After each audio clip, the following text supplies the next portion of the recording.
Bismillahirrahmanirrahim. Assalamualaikum warahmatullahi wabarakatuh. Kembali lagi di channel Ammar Sajid Ali TV. Mudah-mudahan teman-teman semua dalam keadaan sehat walafiat. Amin amin ya rabbal alamin.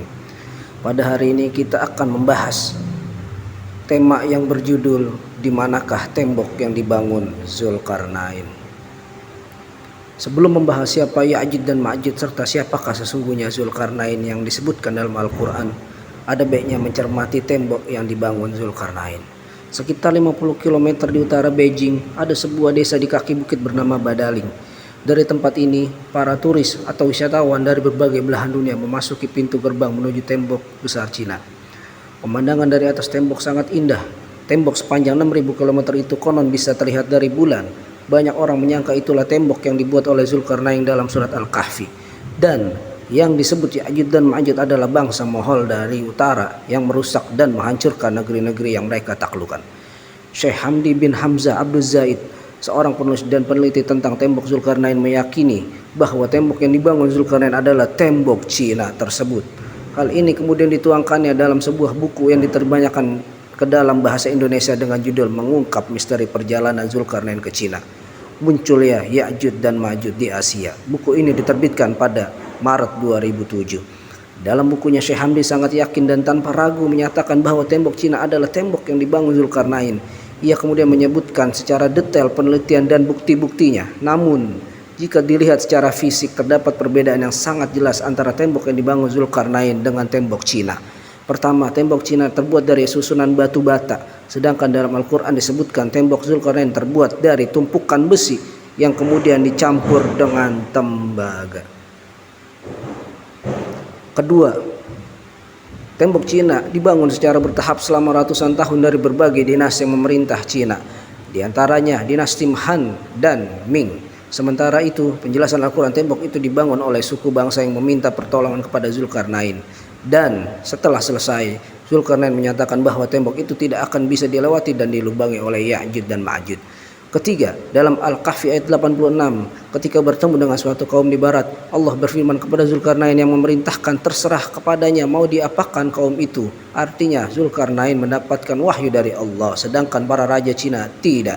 Dengan demikian, apakah benar tembok Cina itu disebut sebagai tembok yang dibangun Zulkarnain?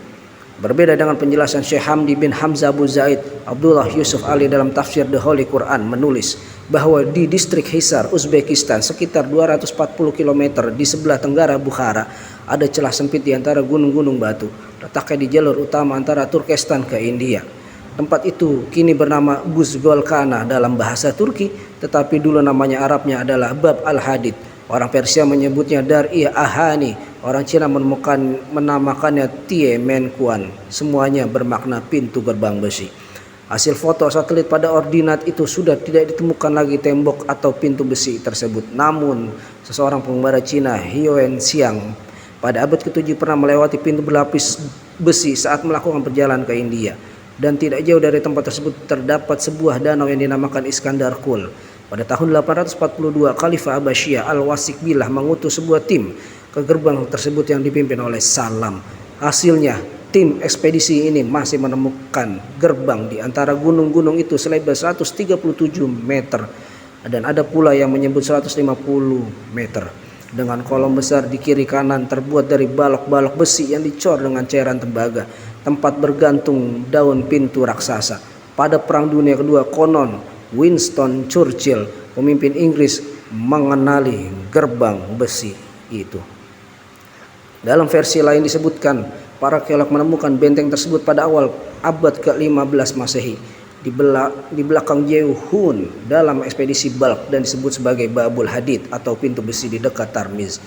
Timur Lain pernah melewatinya juga. Syahruh dan ilmuwan Jerman Sledverger, arkeolog Spanyol Clapigeo pada 1403 Masehi pernah diutus oleh Raja Kishatala di Andalus ke sana dan bertamu pada Timur Lain. Babul Hadid adalah jalan penghubung antara Samarkandi dan India. Ada juga yang menyatakan keberadaan tembok tersebut telah tenggelam dan sampai saat ini berada di Azerbaijan dan Armenia, tepatnya di pegunungan yang sangat tinggi dan keras. Ia berdiri tegak seolah-olah diapit oleh kedua buah tembok yang sangat tinggi. tempat itu tercantum pada peta-peta Islam ataupun Rusia, terletak di Republik Georgia. Al-Syarif Al-Idrisi dalam buku Nuzhat Al-Mushtaq fi Ikhtiraq Al-Afaq menegaskan hal itu melalui riwayat penelitian yang dilakukan Salam, utusan Khalifah Al-Watsiq Billah Abasyah. Salam melihat pegunungan yang terpisah oleh lembah, luas lembah sekitar 150 meter. Lembah ini ditutup tembok berpintu besi sekitar 50 meter. Dalam Al-Quran memang tidak dijelaskan secara detail tentang Zulkarnain berasal dan kemana saja pengembaraannya. Al-Quran hanya menyebutkan Zulkarnain melakukan pengembaraan menuju matahari terbenam dan matahari terbit. Lalu dalam perjalanan ke utara, Zulkarnain bertemu dengan dua buah bukit yang di baliknya terdapat kaum yang bernama Ya'jud Ma'jud. Namun demikian, para ahli tafsir meyakini Zulkarnain berasal dari daratan Mesir yang membangun tembok di sekitar wilayah Asia Tengah. Di wilayah Asia Tengah ini terdapat beberapa bangsa seperti Cina, India, Uzbekistan, dan lainnya. Dengan beberapa kecenderungan yang ada, para ahli tafsir ataupun peneliti kemudian merujuk keberadaan tembok itu berada di wilayah Asia Tengah. Dalam Nuzhat Al-Mushtaq, Al-Syarif Al-Idrisi juga menuturkan bahwa Salam pernah bertanya kepada penduduk sekitar pegunungan, apakah ada yang pernah melihat Ya'jud dan Ma'jud? Mereka mengaku pernah melihat gerombolan yang orang di atas tembok penutup. Lalu angin badai bertiup lemparkan mereka. Penduduk di situ melihat tubuh mereka sangat kecil. Setelah itu Salam pulang melalui Taras Kazakhstan, kemudian Samarkand Uzbekistan, kota Rai di Iran, dan kembali ke istana Al-Watsiq di Surah Manra'ah, Irak. Ia kemudian menceritakan dengan detail hasil penelitiannya kepada Khalifah. Kalau menurut penuturan Ibnu Batutah dalam kitab Rahlat Ibn Batutah, pegunungan Ya'jud dan Ma'jud berada di sekitar perjalanan 6 hari dari Cina. Penuturan ini tidak bertentangan dengan Al-Syarif Al-Idrisi karena di sebelah barat laut Cina adalah daerah Rusia. Wallahu a'lam. Wassalamualaikum warahmatullahi wabarakatuh.